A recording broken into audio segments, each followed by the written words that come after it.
City Administrator Attorney Jing Gakal.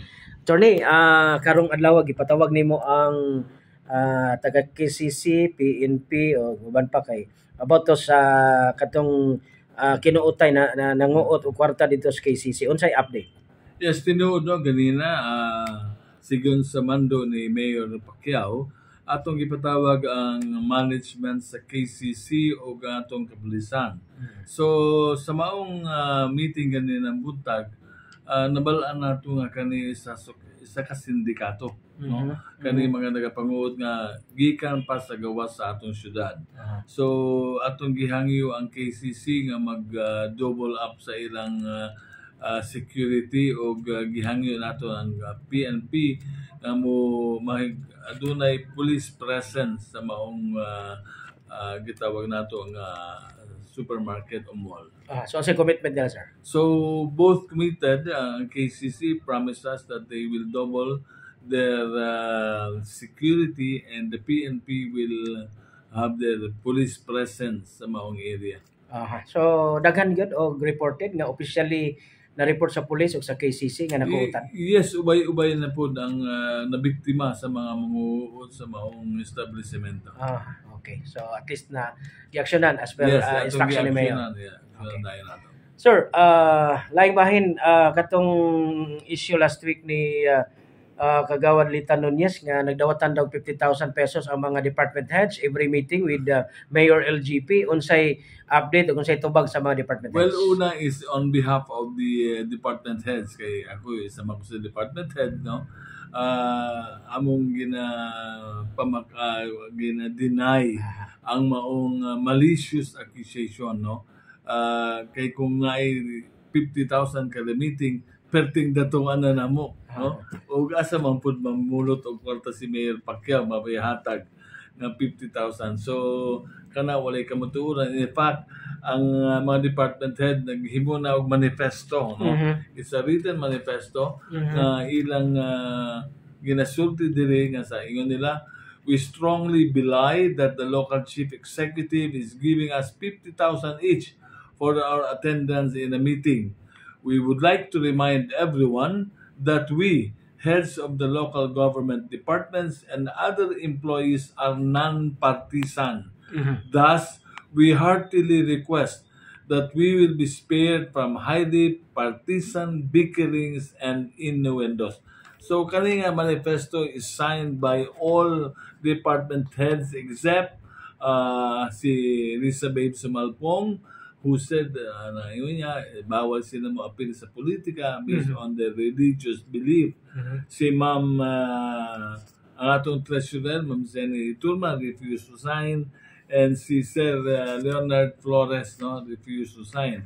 Ang isa diri nga wala kapirma si Ma'am Aurea Pascual pero out of town siya. All the rest nagpirma? All the rest willingly signed the manifesto. Pero wala laing prayer? Wala laing gipangayo? Actually, wala gipangayo. They did not ask that the Vice Mayor will apologize. They did not ask that.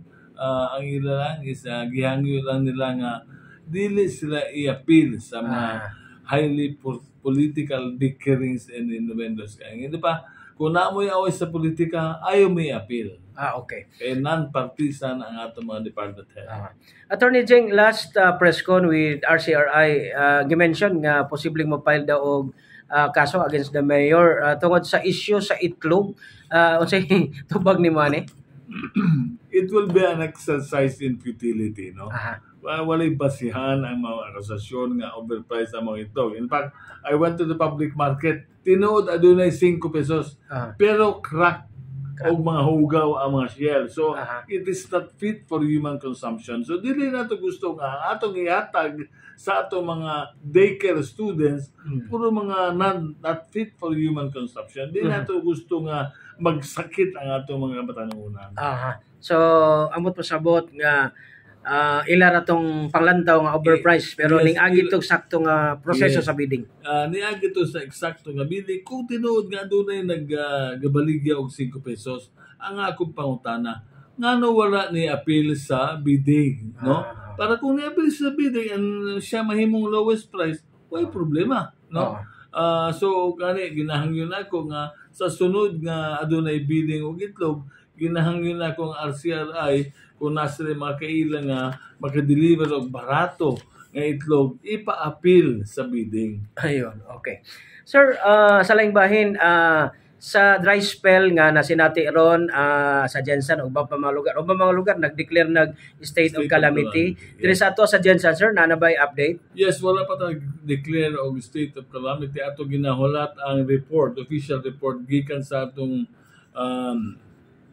agriculture na head si Ma'am Melinda Nolasco. Okay. So it depends on the report kung it will justify a declaration of a state of calamity, then we will do that. Okay. Last question ako, Sir Jing, is about sa nag-post atong amigo sa media gyapon si Romy Neri, no, amay nga na ay alleged activity illegal daw nga pagpataya o glasto within the STL operations diri sa Jensen. Unsa imong action as city administrator? Yes, karon lang naghimon ako invitation inviting ang manager sa Trento, ang branch manager sa PCSO, si Mr. Romy Amayneri. The meeting will be on April 29 at 1:30. It's open to the public, it's open to the media para mabalaan nato kung unsa ang kamatuoran ani. Kung tinuod ba, based on my understanding, ginasulti ni Mr. Amayneri nga bawal magpataya og glasto ang STL. So we would like to hear that from PCSO itself, and we would like to hear from Mr. Neri, one of the members nato media, kung unsa iyang basihan sa iyang akusasyon.